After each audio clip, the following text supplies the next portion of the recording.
और मेरी जीजियों, मेरे जीजाओं, मेरी बेटियों, बेटाओं, मेरी माताओं, मैं आप सबसे निवेदन करूं, रोज प्रतिदिन, ऐसा कोई दिन नहीं जाना चाहिए जिस दिन आप शंकर जी को जल ना चढ़ा।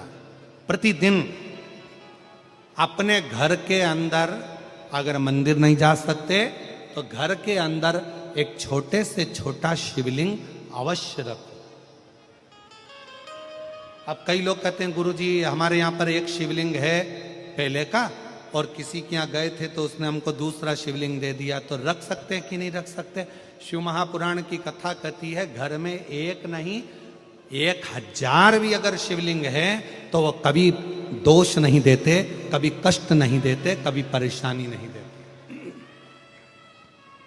और फिर कोई कहता है गुरुजी हमारे घर में जो शिवलिंग है वो बीच में से खंडित हो गया, टूट गया, शिवलिंग टूट गया गुरुजी, उसका कोई दोष लगेगा क्या? शिव महापुराण की कथा कहती है अगर तुम्हारे घर में पुराना शिवलिंग है, तुम्हारे घर के अंदर अगर कोई शिवलिंग है और अगर वो बीच में से टूट गया, 40 टुकड़े हो गए, 50 टुकड़े हो गए, 2 टुकड़े हो गए, 10 टुकड़े हो गए, तो भी शिवलिंग कभी खंडित नहीं माना जाता, वो अखंड ही माना जाता।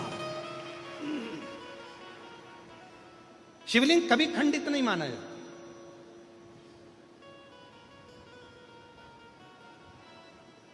सहस्त्रेश्वर हजारों टुकड़े होने पर भी शंकर भगवान का शिवलिंग कभी खंडित नहीं, कभी खंडित। और कितना सुंदर कहा, तुमने पार्थिव लिंग का निर्माण करा। अब पार्थिव लिंग काय का बनाते हो? मिट्टी का बनाते हो, बालू रेत का बनाते हो। मान लो आप लोगों ने पार्थिव लिंग का निर्माण करा और पूजन करते करते ब्राह्मण देवता पूजन करा रहे हैं, आपने जल चढ़ाया, जल चढ़ाते से ही वो मालूम पड़ा शिवलिंग, पार्थिव लिंग का निर्माण करा, वो पार्थिव लिंग थोड़ा सा खंडित हो गया, पार्थिव लिंग कहीं बीच में से टूट गया, कहीं कुछ हो गया, या गलकर उस पानी में गलता गया। आपके मन में आया कि बताओ मैंने पार्थिव लिंग का निर्माण करा था और वो पानी में गल गया, टूट गया, खंडित हो गया, ऐसा हो गया, वैसा ना ना ना ना।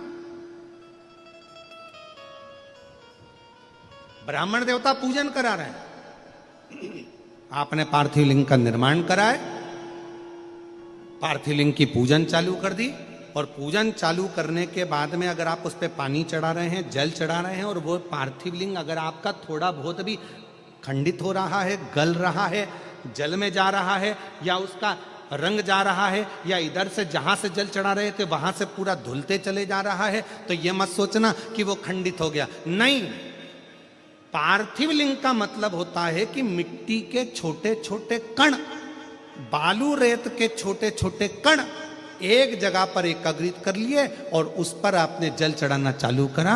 पार्थिव लिंग का मतलब होता है कि एक शिवलिंग की पूजन नहीं, पार्थिव लिंग का मतलब होता है उस लिंग को बनाने के लिए जितनी मिट्टी लगी, उस मिट्टी में जितने जितने कण थे, जितने छोटे छोटे कण थे, वो सब एक जगह पर इकट्ठे हो गए। तो हमको केवल एक पार्थिव लिंग पूजन का फल नहीं, हजारों पार्थिव लिंग पूजन का फल एक साथ प्राप्त हो जाता है। उसकी खंडिता नहीं, वो खंडित नहीं हुआ है, वो टूटा नहीं है, उसमें खंडितता नहीं आई है।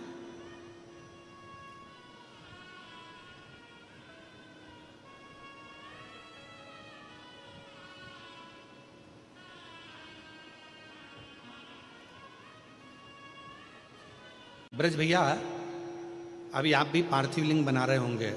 ब्राह्मण लोग